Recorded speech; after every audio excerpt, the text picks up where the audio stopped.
យើងបានដឹងហើយថារុស្ស៊ីតាមរយៈលោកពូទីនបានប្រកាសសម្រាប់បទឈប់បាញ់រយៈពេល3ថ្ងៃពីថ្ងៃទី8នេះរហូតដល់ថ្ងៃទី11ខែឧសភាដើម្បីប្រារព្ធនៅទិវាជ័យជំនះរបស់ខ្លួនដូច្នេះនៅក្នុងពេលនេះចាប់ផ្ដើមឃើញមានស្ថានភាពស្ងប់ស្ងាត់នៃសមរភូមិសង្គ្រាមជាពិសេសគឺស្ថានភាពនៅក្នុងប្រទេសអ៊ុយក្រែនដែលមានភាពស្ងប់ស្ងាត់ខុសប្លែកពីការវាយប្រហារជាញឹកញាប់ដោយមីស៊ីលក៏ដូចជាយានដ្រូនរបស់រុស្ស៊ីកាលពីអំឡុងមួយរយៈកាលមុនកងកម្លាំងអាកាសរបស់អ៊ុយក្រែនបានរាយការណ៍ថាបន្ទាប់ពីការចាប់ផ្ដើមបទឈប់បាញ់ដែលគ្រប់គ្រងដោយវិមានក្រមឡើងមកយន្តហោះរុស្ស៊ីបានទម្លាក់គ្រាប់បែកប្រើប្រព័ន្ធទូរបញ្ជាចំនួន2លើកលើតំបន់ស៊ូមីភាគខាងជើងអ៊ុយក្រែនមិនមានរបាយការណ៍ណាមួយស្ដីពីការខូចខាតទេហើយសារព័ត៌មានក៏មិនអាចផ្ទៀងផ្ទាត់ដោយឯករាជ្យនៅការវាយប្រហារនោះដែរគិតត្រឹមម៉ោង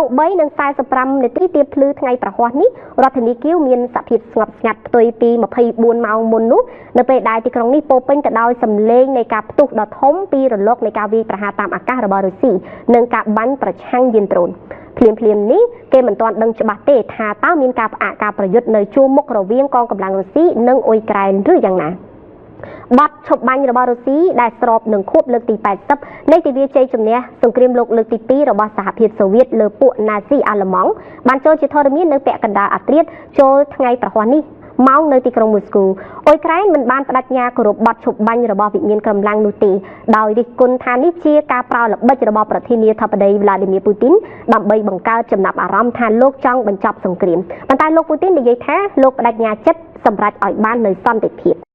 ចំណែកប្រធានាធិបតីអាមេរិកលោកដូណាល់ត្រាំវិញហាក់មានការមិនសប្បាយចិត្តកាន់តែខ្លាំងជាមួយនឹងភាពជាប់គាំងនៃដំណើរការចរចាស្វែងរកសន្តិភាពសម្រាប់សង្គ្រាមរុស្ស៊ីនិងអ៊ុយក្រែននេះដោយលោកបានប្រមានថាត្រូវតែមានសេចក្តីសម្រេចដែលអាចឈានទៅរកកិច្ចព្រមព្រៀងបាននៅក្នុងពេលឆាប់ៗនេះយោងតាមអនុប្រធានាធិបតីអាមេរិកលោក JD Vance បច្ចុប្បន្ននេះទីក្រុង Washington បានចាត់ទុកការទាមទាររបស់រុស្ស៊ីសម្រាប់ការបញ្ចប់ជម្លោះជារឿងមិនអាចទទួលយកបានថ្លែងនៅឯកិច្ចប្រជុំថ្នាក់ដឹកនាំមួយនៅក្នុងទីក្រុង Washington កាលពីថ្ងៃពុធលោក Vance បាននិយាយថាភាគីរុស្ស៊ីកំពុងលើកសំណើជាច្រើននៃតម្រូវការជាក់លាក់និងសម្បទានដើម្បីបញ្ចប់ជម្លោះហើយអាមេរិកគិតថាពួកគេស្នើសុំច្រើនពេកហើយនៅពេលត្រូវស្នើឲ្យអត្ថាធិប្បាយលើសេចក្តីថ្លែងការណ៍របស់លោក Vance លោកត្រាំបានបង្ហើបនៅក្នុងសន្និសីទសារព័ត៌មានមួយថានេះអាចទៅរួចដែលថាការលើកឡើងរបស់អនុប្រធានាធិបតីលោកជារឿងត្រឹមត្រូវអិសរាជជនជាន់ខ្ពស់ក្នុងរដ្ឋបាលអាមេរិកបច្ចុប្បន្នរួមទាំងប្រធានាធិបតីអាមេរិកផ្ទាល់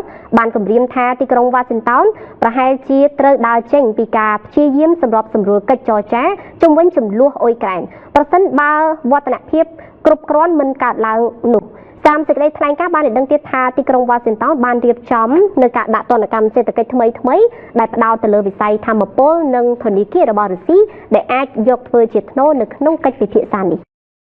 សម្រាប់ប្រទេសអ៊ុយក្រែនវិញស្របពេលដែលកំពុងតែមានទំនោរនៃការផ្លាស់ប្ដូរផ្នែកភូមិសាស្ត្រនយោបាយជាពិសេសគឺការត្រៀមខ្លួនសម្រាប់ចូលទៅកាន់សហភាពអឺរ៉ុបនោះអ៊ុយក្រែនត្រូវបានគេមើលឃើញថាកំពុងតែងាកចេញពីប្រាក់ដុល្លាររបស់សហរដ្ឋអាមេរិកហើយងាកទៅកាន់តែខិតជិតប្រាក់អឺរ៉ូរបស់សហភាពអឺរ៉ុបវិញដែលនេះគឺជាការធ្វើឲ្យស្របទៅនឹងអ្វីដែលមានការបែងចែកសម្រាប់ពាណិជ្ជកម្មសកលនៅពេលបច្ចុប្បន្នក៏ដូចជាទំនាក់ទំនងដែលកំពុងកើនឡើងជាមួយនឹងសហភាពអឺរ៉ុបដំណើរការចូលជាសមាជិកដ៏មានសក្តានុពលទៅក្នុងសហភាពអឺរ៉ុបជាការពង្រឹងតួនាទីរបស់សហរដ្ឋអាមេរិកនៅក្នុងការធានាបាននូវសមត្ថភាពការពារជាតិភាពប្រែប្រួលកាន់តែខ្លាំងឡើងនៅក្នុងទីផ្សារពិភពលោកនិងអាចកើតឡើងនៃការបែងចែកពាណិជ្ជកម្មសកលដែលកំពុងបង្ខំឲ្យធនាគារកណ្ដាលពិនិត្យមើលឡើងវិញថាតើប្រាក់អឺរ៉ូគួរតែជារូបិយប័ណ្ណយោងសម្រាប់ប្រាក់អធិស្ឋានគឺប្រាក់ហឺរីញ៉ារបស់អ៊ុយក្រែនជំនួសឲ្យប្រាក់ដុល្លារឬយ៉ាងណាលោកអធិស្ឋានគឺលោកភេស្នី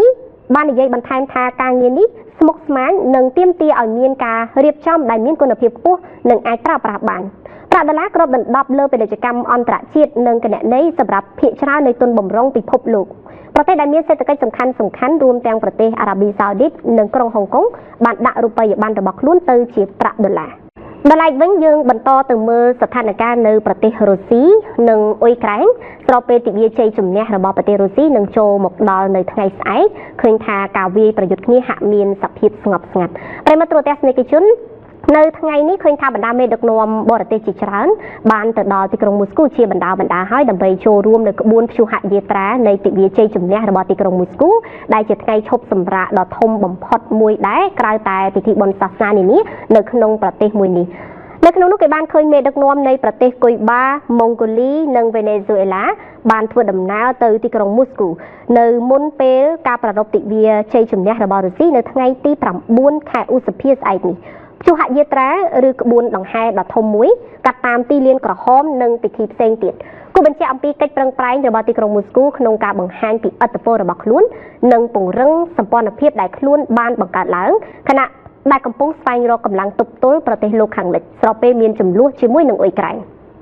ប្រធានាធិបតីវេណេស៊ុយអេឡាលោកនីកូឡាស់ម៉ាឌូរ៉ូនិងប្រធានាធិបតីគុយបាលោកមីហ្គេលឌីសខាណែលស្ថិតក្នុងបញ្ជីភ្ញៀវកិត្តិយសដែលក៏រួមមានប្រធានាធិបតីចិនលោកស៊ីជីនពីងនិងប្រធានាធិបតីប្រេស៊ីលលោកលូវីសអ៊ីណាស៊ីអូលូឡាដាស៊ីវ៉ាផងដែរសម្រាប់ដំណើរទស្សនកិច្ចផ្លូវរដ្ឋតាមការអញ្ជើញរបស់លោកពូទីននៅក្នុងសេចក្តីថ្លែងការណ៍ជាលាយលក្ខណ៍អក្សរនៅពេលលោកទៅដល់ទីក្រុងមូស្គូប្រធានាធិបតីចិនលោកស៊ីបានលើកឡើងថាប្រទេសចិននិងរុស្ស៊ីនឹងធ្វើការរួមគ្នាការពារសមិទ្ធផលជោគជ័យនៃសង្គ្រាមលោកលើកទី2ហើយប្រឆាំងដាច់ខាតនឹងអនុត្តរភាពនិយមនិងគោលនយោបាយប្រើអំណាចលោកស៊ីបានពោលសរសើរថាប្រទេសចិននិងរុស្ស៊ីគឺជាអ្នកជិតខាងដ៏ល្អដែលមិនអាចកាត់ផ្តាច់ចេញពីគ្នាបានជាមិត្តពិតដែលចែករំលែកភាពសុខដុមរមនាជាមួយគ្នានិងភាពជាដៃគូអាចជឿទុកចិត្តបានដែលជួយគ្នាទៅវិញទៅមកដើម្បីទទួលបានភាពជោគជ័យនៅថ្ងៃប្រហ័សនេះលោកពូទីនបានស្វាគមន៍ប្រធានាធិបតីចិនលោកស៊ីជីនពីងដើម្បី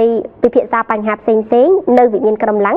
ដែលទីក្រុងមូស្គូសង្ឃឹមថានឹងផ្ដល់ការជំរុញផ្នែកការទូតសម្រាប់មេដឹកនាំរុស្ស៊ីក្នុងពេលវេលាដ៏សំខាន់អំឡុងពេលមានសង្គ្រាមជាមួយអ៊ុយក្រែននេះទៅកាន់ព័ត៌មានវត្តជុំវិញបញ្ហារវាងសហរដ្ឋអាមេរិកនិងអ៊ីរ៉ង់វិញអ៊ីរ៉ង់បានច្រានចោលនៅរបាយការណ៍ដែលថាមានការជំរុញឲ្យមានការពិភាក្សាដោយផ្ទាល់រវាងអ៊ីរ៉ង់ហើយនិងសហរដ្ឋអាមេរិកស្របពេលដែលការចរចាកន្លងមកដែលមិនទទួលបានលទ្ធផលជាដុំកំភួននោះគឺជាការចរចាបែបលក្ខណៈអន្តរការីគឺមានអ្នកសម្របសម្រួលជាអ្នកចរចានៅកណ្ដាលអ្នកនាំពាក្យក្រសួងការបរទេសអ៊ីរ៉ង់លោកអ៊ីស្ម៉ាអ៊ីលបាហ្គីនៅថ្ងៃពុធបានច្រានចោលរបាយការណ៍ប្រព័ន្ធផ្សព្វផ្សាយថ្មីនិងបានប៉ាន់ប្រមាណអំពីសំណើដែលធ្វើឡើងដោយទីក្រុងតេហ៍រ៉ង់ស្ដីពីកិច្ចចរចានុយក្លេអ៊ែរដោយផ្ទាល់ជាមួយនឹងទីក្រុងវ៉ាស៊ីនតោននិងកិច្ចប្រជុំដែលជិតមកដល់រវាងប្រធានាធិបតីអ៊ីរ៉ង់និងសហរដ្ឋអាមេរិកលោកបានអត្ថាធិប្បាយទៅកាន់ទូរទស្សន៍ Press TV របស់អ៊ីរ៉ង់គណៈពេលដែលមានប្រតិកម្មចំពោះរបាយការណ៍ថ្មីរបស់គេហទំព័រព័ត៌មានអ៊ីស្រាអែល Ynet ដែលបានអះអាងថារដ្ឋមន្ត្រីការបរទេសអ៊ីរ៉ង់លោក Sajid Abbas Araqchi បានទៅជួបបេសកជនមជ្ឈិមបូព៌ាអាមេរិកលោក Steve Witkoff ដោយស្នើសុំការចរចានុយក្លេអ៊ែរដោយផ្ទាល់ជាមួយគណៈប្រតិភូអាមេរិកដោយសារការខកចិត្តជាមួយនឹងកិច្ចខិតខំប្រឹងប្រែងសម្របសម្រួលរបស់ប្រទេសអូម៉ង់ក្នុងការបញ្ចប់ភាពខ្វែងគំនិតគ្នារវាងភាគីទាំងពីរលោកបាហ្គីក៏បានច្រានចោលការប៉ាន់ប្រមាណរបស់ប្រព័ន្ធផ្សព្វផ្សាយដែលថាប្រធានាធិបតីអាមេរិកលោក Donald Trump ក្នុងអំឡុងពេលដំណើរទស្សនកិច្ចរបស់លោកទៅកាន់ប្រទេសអារ៉ាប៊ីសាអូឌីតនៅសប្តាហ៍ក្រោយអាចនឹងជួបជាមួយនឹងសមាជិកភាគីអ៊ីរ៉ង់លោក Masoud Pezeshkian អ្នកនាំពាក្យរូបនេះបានពណ៌នារបាយការណ៍ប្រព័ន្ធផ្សព្វផ្សាយនិងពាក្យចចាមអារ៉ាមថាជាការប្រឌិតនិងគ្មានមូលដ្ឋានដែលនិយាយថាព័ត៌មានថ្មីទាំងអស់អំពីសកម្មភាពការទូតរបស់អ៊ីរ៉ង់រួមទាំងការពិភាក្សាដោយប្រយោជន៍ជាមួយសហរដ្ឋអាមេរិកត្រូវបានទំនាក់ទំនងប្រកបដោយតម្លាភាពវិជ្ជាជីវៈនិងទាន់ពេលវេលាដោយក្រសួងការបរទេសអ៊ីរ៉ង់ទូរទស្សនិកជនងាកទៅកាន់ព័ត៌មានវត្តអំពីស្ថានភាពសង្គ្រាមអ៊ីស្រាអែលនៅក្នុងតំបន់ហ្គាហ្សាវិញការវាយប្រហារចុងក្រោយរបស់អ៊ីស្រាអែលបានបណ្ដាលឲ្យមនុស្សជាង60នាក់ទៀតបានស្លាប់ខណៈពេលដែលការបិទច្រកនាំយកជំនួយសប្បុរសធម៌ចូលទៅក្នុងតំបន់ហ្គាហ្សាគឺបានធ្វើឲ្យភាពអត់ឃ្លានកំពុងកើនឡើងកាន់តែខ្លាំងនៅក្នុងតំបន់នេះការវាយប្រហាររបស់អ៊ីស្រាអែលលើតំបន់ហ្គាហ្សាស្ទ្រីបសម្រាប់មនុស្សយ៉ាងហោចណាស់ក៏ជាង60នាក់ទៀតដែរចាប់តាំងពីព្រឹកព្រលឹមដាក់គោលដៅលើជនស៊ីវិលនៅកន្លែងមានមនុស្សដ៏ច្រើនគណៈការបិទផ្លូវជាង2ខែនៅតំបន់ដែលរងការឡោមព័ទ្ធនេះនិងការទម្លាក់គ្រាប់បែកបានបណ្ដាលឲ្យមានបញ្ហាសន្តិសុខស្បៀងយ៉ាងធ្ងន់ធ្ងរបំផុតការវាយប្រហារដោយយានដ្រូនបានកំណត់គោលដៅលើតំបន់ក្បែរភោជនីយដ្ឋានថៃនិងប៉ាល់មីរ៉ានៅលើផ្លូវអាល់វេដានៅក្នុងទីក្រុងហ្គាហ្សាកាលពីថ្ងៃពុធមីស៊ីល2គ្រាប់ត្រូវបានបាញ់ទៅលើទីតាំងចំនួន2ក្នុងពេលដំណើរគ្នាដែលមានចម្ងាយ100ម៉ែត្រពីគ្នាមួយគ្រាប់ប៉ះចំភោជនីយដ្ឋានមួយនិងមួយទៀតធ្លាក់លើផ្លូវប្រសពមួយដែលបានសម្លាប់មនុស្សយ៉ាងហោចណាស់17នាក់សេចក្តីរាយការណ៍ពីទីក្រុងហ្គាហ្សាដោយលោក Hani Mahmoud អ្នកសារព័ត៌មានរបស់ Al Jazeera បាននិយាយថាការវាយប្រហារបានប៉ះចំកន្លែងមួយនៅក្នុងចំណោមកន្លែងមួយចំនួនដែលពលរដ្ឋប៉ាឡេស្ទីនអាចទទួលទានអាហារបានការវាយប្រហារមួយទៀតនៅក្នុងទីក្រុងហ្គាហ្សាបានសម្លាប់មនុស្ស13នាក់នៅសាលារៀន Al Karama នៅក្នុងសង្កាត់ Tufa ការវាយប្រហារផ្សេងទៀតរបស់អ៊ីស្រាអែលកាលពីថ្ងៃពុធត្រូវបានធ្វើឡើងនៅទូទាំងតំបន់ហ្គាហ្សាមនុស្ស3នាក់បានស្លាប់និងច្រើនអ្នកទៀតរងរបួសនៅក្នុងការវាយប្រហារលើផ្ទះមួយកន្លែងនៅតំបន់ចាបាលីយ៉ានៅភាគខាងជើងនៃដែនដីហ្គាហ្សានិយាយអំពីជោគវាសនារបស់ចំណាប់ធ្នូដែលស្ថិតនៅក្នុងដៃរបស់ក្រុមសកម្មយុទ្ធហាម៉ាស់នៅឡើយអ៊ីស្រាអែលបានលើកឡើងថាចំណាប់ធ្នូ21នាក់នៅរស់រានមានជីវិតខណៈ3នាក់ទៀតគឺមិនទាន់ច្បាស់នោះទេនាយករដ្ឋមន្ត្រីអ៊ីស្រាអែលលោក Benjamin Netanyahu បាននិយាយកាលពីថ្ងៃពុធ7ឧសភាថាជោគវាសនាចំណាប់ធ្នូអ៊ីស្រាអែល3នាក់នៅតំបន់ហ្គាហ្សាដែលពីមុនគិតថាកំពុងដែលពីមុនគេគិតថានៅរស់ពេលនេះគឺកំពុងស្ថិតក្នុងភាពមិនច្បាស់លាស់ហើយអាចនឹងស្លាប់ក៏ថាបានដោយបន្សល់ទុកតែមនុស្ស21នាក់ប៉ុណ្ណោះដែលគេជឿថានៅមានជីវិតនៅឡើយថ្លែងនៅក្នុងព្រឹត្តិការណ៍មួយនៅឯសេតវិមានកាលពីថ្ងៃអង្គារលោកប្រធានាធិបតីអាមេរិក Donald Trump បាននិយាយថាចំណាប់ធ្នូ24នាក់ដែលកាលពីមួយសប្តាហ៍មុននៅរស់រានមានជីវិតឥឡូវនេះមានតែ21នាក់ប៉ុណ្ណោះដែលនៅរស់ដោយលោកមិនបានដកស្រង់ប្រភពឬក៏ផ្ដល់ព័ត៌មានលម្អិតបន្ថែមទេក្រោយមកលោក Gal Hurt អ្នកសម្របសម្រួលរបស់អ៊ីស្រាអែលសម្រាប់បញ្ហាចំណាប់ធ្នូបាននិយាយលើបណ្ដាញសង្គម X ថាក្រុមសកម្មយុទ្ធប៉ាឡេស្ទីនហាម៉ាស់កំពុងចាប់ចំណាប់ធ្នូ59នាក់ដែលក្នុងនោះ24នាក់នៅរស់និង35នាក់បានស្លាប់ដោយតួលេខនេះមិនផ្លាស់ប្ដូរទេមុនពេលការលើកឡើងរបស់លោកត្រាំយ៉ាងណាមិញការអធិប្បាយរបស់លោកនេតានយ៉ាហ៊ូទំនងជាបញ្ជាក់ពីតួលេខអ្នកនៅរស់21នាក់ដែលបានលើកឡើងដោយលោកត្រាំនោះដែរចេញពីបញ្ហាឥណ្ឌានិងប៉ាគីស្ថានបន្តទៅតាមដានស្ថានភាពនៅឧបទ្វីបកូរ៉េទស្សនិកជននៅថ្ងៃនេះយោធាកូរ៉េខាងត្បូងបានរាយការណ៍អំពីការបាញ់សាកល្បងមីស៊ីលប៉ាឡេស្ទីករយៈចម្ងាយខ្លីរបស់កូរ៉េខាងជើងជាច្រើនគ្រាប់បន្ថែមទៀតចូលទៅកាន់ឆ្នេរសមុទ្រភាគខាងកើតរបស់ខ្លួនដែលចាត់ទុកថាអាចជាប្រភេទមីស៊ីលដែលសាកល្បងនៅក្នុងការនាំចេញនៅក្នុងសេចក្តីថ្លែងការណ៍យោធាទីក្រុងសេអ៊ូលនិយាយថាមីស៊ីលត្រូវបាញ់ចេញពីទីក្រុងឆ្នេរសមុទ្រភាគខាងកើតវ៉ុនសានរបស់កូរ៉េខាងជើងនៅម៉ោងប្រហែល 8:10 នាទីព្រឹកម៉ោងក្នុងស្រុកហើយហោះបានចម្ងាយរហូតដល់800គីឡូម៉ែត្រមុនពេលធ្លាក់ក្នុងសមុទ្រប៉ុន្តែមិនបញ្ជាក់ពីចំនួនមីស៊ីលដែលបានបាញ់នោះឡើយរដ្ឋាភិបាលជប៉ុនក៏បាននិយាយដែរថាខ្លួនបានពិនិត្យឃើញការបាញ់មីស៊ីលប៉ាឡេស្ទីកដោយកូរ៉េខាងជើងដែលទំនងជាហោះហើរលើគន្លងមិនទៀងទាត់កម្មវិធីមីស៊ីលប៉ាឡេស្ទីករបស់កូរ៉េខាងជើងដែលមានអាវុធនុយក្លេអ៊ែរត្រូវបានហាមឃាត់ដោយសេចក្តីសម្រេចរបស់ក្រុមប្រឹក្សាសន្តិសុខអង្គការសហប្រជាជាតិប៉ុន្តែក្នុងប៉ុន្មានឆ្នាំចុងក្រោយនេះទីក្រុងជុងយ៉ាងបានឈ្មោះទៅមុខក្នុងការអភិវឌ្ឍមីស៊ីលគ្រប់រយៈចម្ងាយរបស់ខ្លួនកាលពីខែមីនាកូរ៉េខាងជើងបានបាញ់មីស៊ីលប៉ាឡេស្ទីកជាច្រើនគ្រាប់ខណៈដែលបានបន្ទោសយោធាកូរ៉េខាងត្បូងនិងសហរដ្ឋអាមេរិកចំពោះការធ្វើសមយុទ្ធដែលខ្លួនហៅថាគ្រោះថ្នាក់និងជាការបង្កហេតុដល់ឡែកការទាស់សម្ដីគ្នារវាងហ្វីលីពីននិងចិនជុំវិញបញ្ហាសមុទ្រចិនខាងត្បូងគឺនៅតែបន្តពីភាគីទាំងពីរមានសកម្មភាពល្បាតច្រើននៅរយៈពេលចុងក្រោយនេះនៅតំបន់ថ្មប្រប្រាស់ទឹកដែលជាតំបន់ជម្លោះនៅក្នុងនោះយោធាហ្វីលីពីនបាននិយាយថាការល្បាតរបស់កងទ័ពជើងទឹកទីក្រុងម៉ានីលនៅជិតថ្មប្រប្រាស់ទឹកដែលមានជម្លោះស្កាបរូសូលបានជួបប្រទះនឹងសកម្មភាពកម្រោលនិងគ្មានសុវត្ថិភាពដោយនាវាកងទ័ពជើងទឹកចិន2គ្រឿងកាលពីដើមសប្តាហ៍នេះចំណែកយោធាចិននៅក្នុងសេចក្តីថ្លែងការណ៍ដែលចេញផ្សាយដោយបញ្ជាការភាគខាងត្បូងរបស់ខ្លួនបានចោទនាវាចម្បាំងហ្វីលីពីនវិញថាប៉ុនប៉ងបង្កការទន្ទ្រានឈ្លានពានដែនទឹកជុំវិញតំបន់ថ្មប្រប្រាស់ទឹកនោះហើយនិយាយថាខ្លួនបានរៀបចំកងកម្លាំងជើងទឹកនិងអាកាសដើម្បីតាមដាននិងបណ្ដេញនាវានេះគួរដឹងថាដែនទឹកស្កាបរូសូលត្រូវបានដាក់ឈ្មោះតាមនាវាមួយគ្រឿងរបស់អង់គ្លេសដែលឈរជើងលើដែនសមុទ្រនៅជិត3សតវត្សរ៍មុនហើយថ្មប្រប្រាស់ទឹកនេះគឺជាដែនសមុទ្រដែលមានការប្រកួតប្រជែងបំផុតរបស់អាស៊ីនិងជាចំណុចដ៏ក្តៅគគុកសម្រាប់ភាពតានតឹងការទូតជុំវិញអធិបតេយ្យភាពនិងសិទ្ធិនេសាទយើងក្លែកមើលបញ្ហាតានតឹងដែលកំពុងកើតឡើងរវាងស៊ីរីនិងខាងប្រទេសអ៊ីស្រាអែលវិញប្រទេសនេះជនមួយរយៈកាលចុងក្រោយនេះអ៊ីស្រាអែលបានធ្វើការវាយប្រហារដាក់គោលដៅទៅលើប្រទេសស៊ីរីជាញឹកញាប់ដោយលើកហេតុផលក្នុងអំណងការពារបាត់ក្រុមជនជាតិទ្រុសនៅក្នុងប្រទេសស៊ីរីនេះនៅក្នុងពេលនេះមេដឹកនាំស៊ីរីលោកអាល់សារ៉ាបានបញ្ជាក់ថាស៊ីរីនិងអ៊ីស្រាអែលកំពុងតែមានដំណើរការនៃការចរចាគ្នាដោយប្រយោលជុំវិញបញ្ហានេះប្រធានាធិបតីបណ្ដោះអាសន្នស៊ីរីលោកអាមេតអាល់សារ៉ាបាននិយាយថារដ្ឋាភិបាលលោកបានចូលរួមក្នុងការចរចាប្រយោលជាមួយអ៊ីស្រាអែលក្នុងការប៉ុនប៉ងបន្ធូរបន្ថយភាពតានតឹងរវាងប្រទេសទាំងពីរការប្រកាសនេះធ្វើឡើងបន្ទាប់ពីមានការកើនឡើងនៃការវាយប្រហាររបស់អ៊ីស្រាអែលលើប្រទេសស៊ីរីកាលពីសប្តាហ៍មុនរួមទាំងការវាយប្រហារដែលបានកើតឡើងចម្ងាយត្រឹមតែ500ម៉ែត្រប៉ុណ្ណោះពីវិមានប្រធានាធិបតីនៅក្នុងទីក្រុងដាម៉ាស់កាលពីថ្ងៃសុក្រសប្តាហ៍មុនអ៊ីស្រាអែលបាននិយាយថាការវាយប្រហារតាមអាកាសថ្មីបំផុតរបស់ខ្លួនគឺជាការឆ្លើយតបទៅនឹងអ្វីដែលខ្លួនហៅថាជាការគំរាមកំហែងដល់សហគមន៍ជនជាតិភាគតិចទ្រូសនៅក្នុងប្រទេសនេះ លោកអាសារ៉ាបាននិយាយដោយបន្ទោសអ៊ីស្រាអែលជាថ្មីលើអ្វីដែលរូបលោកបានពណ៌នាថាជាអន្តរាគមន៍ចៃដន្យនៅក្នុងប្រទេសស៊ីរីថាមានការពិភាក្សាដោយប្រយោលជាមួយអ៊ីស្រាអែលតាមរយៈក្រុមអ្នកសម្របសម្រួលដើម្បីរក្សាភាពស្ងប់ស្ងាត់និងព្យាយាមបន្ធូរបន្ថយស្ថានភាពដើម្បីកុំឲ្យឈានដល់កម្រិតមួយដែលភាគីទាំងពីរបាត់បង់ការគ្រប់គ្រងលោកក៏បាននិយាយផងដែរថាក្រុងដាម៉ាស់កំពុងនិយាយទៅកាន់បណ្ដារដ្ឋដែលតាក់ទងជាមួយនឹងអ៊ីស្រាអែលដើម្បីដាក់សម្ពាធពួកគេឲ្យបញ្ឈប់ការធ្វើអន្តរាគមន៍ក្នុងកិច្ចការស៊ីរីនិងទម្លាក់គ្រាប់បែកលើហេដ្ឋារចនាសម្ព័ន្ធរបស់ស៊ីរីទៀតពុំមានការអធិប្បាយភ្លាមៗពីអាជ្ញាធរអ៊ីស្រាអែលទេជុំវិញបញ្ហានេះទូរទស្សនិកជនអង្គការសហប្រជាជាតិបានឲ្យដឹងថាមានការប្រមានអំពីការកើនឡើងដ៏ធ្ងន់ធ្ងរនៃការវាយប្រហារនៅកំពង់ផែស៊ូដង់គណៈសង្គ្រាមកាប់សម្លាប់មិនទាន់មានសញ្ញាថានឹងបញ្ចប់នៅពេលណាប្រមុខរបស់អង្គការសហប្រជាជាតិលោកអគ្គលេខាធិការAntonio Guterres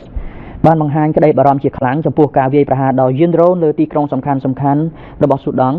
ពិសេសលើទីតាំងមួយដែលបានផ្ដល់ជំរកដល់ជនភៀសខ្លួនដោយបានប្រមានការពីថ្ងៃពុធប្រឆាំងនឹងចំនួនកាន់តែខ្លាំងក្លានៅក្នុងប្រទេសដែលត្រូវបានហែកហួរដោយសង្គ្រាមនេះ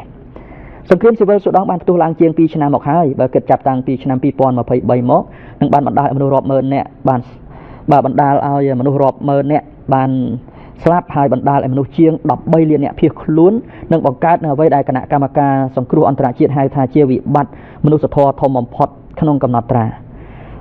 អ្នកនាំពាក្យរបស់លោក Guterres គឺលោក Stefan Dujarric បាននិយាយនៅក្នុងសេចក្តីថ្លែងការណ៍មួយថាការកើនឡើងដ៏ធំនេះអាចនាំឲ្យមានការស្លាប់និងរបួសជនស៊ីវិលទ្រង់ទ្រាយធំនិងការបំផ្លិចបំផ្លាញថែមទៀតនៃហេដ្ឋារចនាសម្ព័ន្ធសំខាន់ៗ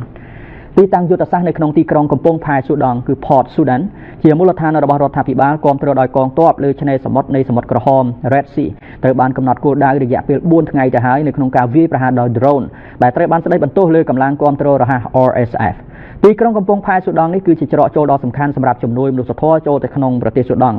ក្នុងនោះអ្នកនាំពាក្យ UN បាននិយាយថាការវាយប្រហារនេះគំរាមកំហែងដល់ការបង្កើនតម្រូវការមនុស្សធម៌និងធ្វើឲ្យប្រតិបត្តិការជំនួយកាន់តែស្មុគស្មាញនៅក្នុងប្រទេសនេះលោក Guterres ក៏មានការភ្ញាក់ផ្អើលផងដែរចំពោះការពង្រីកចំនួនចូលទៅក្នុងតំបន់មួយដែលបានបម្រើជាកន្លែងជ្រកកោនសម្រាប់មនុស្សមួយចំនួនធំដែលបានភៀសខ្លួនចេញពីលំនៅឋានទីរដ្ឋធានីខាតុមនិងតំបន់ផ្សេងទៀតនៅក្នុងប្រទេសនេះទស្សនិកជនអង្គការសហប្រជាជាតិបង្ហាញការព្រួយបារម្ភយ៉ាងខ្លាំងជុំវិញការវាយប្រហារថ្មីមួយទៀតទៅលើទីតាំងនៅកំពង់ផែមួយកន្លែងដែលមានជនស៊ីវិលកំពុងជ្រកកោនច្រើននៅក្នុងប្រទេសមួយនេះខណៈដែលសង្គ្រាមនៅក្នុងប្រទេសស៊ូដង់នេះមិនមានសញ្ញានៃការបញ្ចប់នោះសង្គ្រាមស៊ីវិលរបស់ប្រទេសស៊ូដង់បានផ្ទុះឡើងជាង2ឆ្នាំមកហើយចាប់តាំងពីឆ្នាំ2023មកនិងបានសម្លាប់មនុស្សរាប់ម៉ឺននាក់រួចទៅហើយក៏ដូចជាបណ្ដាលឲ្យមនុស្សជាង13លាននាក់រត់ភៀសខ្លួននិងបង្កើតនៅអ្វីដែលគណៈកម្មការជួយសង្គ្រោះអន្តរជាតិហៅថាជាវិបត្តិមនុស្សធម៌ធំបំផុតនៅក្នុងកំណត់ត្រាអ្នកនាំពាក្យលោក Guterres លោក Stefan Dujarric បាននិយាយក្នុងសេចក្តីថ្លែងការណ៍មួយថាការកើនឡើងដ៏ធំនេះអាចនាំឲ្យមានការស្លាប់និងរបួសរបស់ជនស៊ីវិលទ្រង់ទ្រាយធំនិងការបំផ្លិចបំផ្លាញបន្ថែមទៀតនៃហេដ្ឋារចនាសម្ព័ន្ធសំខាន់ទីតាំងយុទ្ធសាស្ត្រនៅក្នុងទីក្រុងកំពង់ផែស៊ូដង់ Port Sudan ជាមូលដ្ឋានរបស់រដ្ឋាភិបាលគ្រប់គ្រងដោយកងទ័ពនៅលើឆ្នេរសមុទ្រនៃសមុទ្រក្រហម Red Sea ត្រូវបានកំណត់គោលដៅរយៈពេល4ថ្ងៃក្នុងការវាយប្រហារដោយយានដ្រូនដែលត្រូវបានស្ដីបន្ទោសទៅលើកងកម្លាំងគាំទ្ររហ័ស Para RSF ទីក្រុងកំពង់ផែស៊ូដង់គឺជាច្រកចូលដ៏សំខាន់មួយសម្រាប់ជំនួយមនុស្សធម៌នៅក្នុងប្រទេសមួយនេះហើយលោក Dujarric បាននិយាយថាការវាយប្រហារនេះគំរាមកំហែងដល់ការបង្កើនតម្រូវការមនុស្សធម៌និងធ្វើឲ្យប្រតិបត្តិការជំនួយកាន់តែស្មុគស្មាញនៅក្នុងប្រទេសនេះលោក Guterres ក៏មានការភ្ញាក់ផ្អើលផងដែរចំពោះការពង្រីកចំនួនចូលទៅក្នុងតំបន់មួយដែលបម្រើជាកន្លែងជ្រកកោនសម្រាប់មនុស្សមួយចំនួនធំដែលភៀសខ្លួនចេញពីលំនៅឋានពីរដ្ឋធានីខាតុមនិងតំបន់ផ្សេងៗ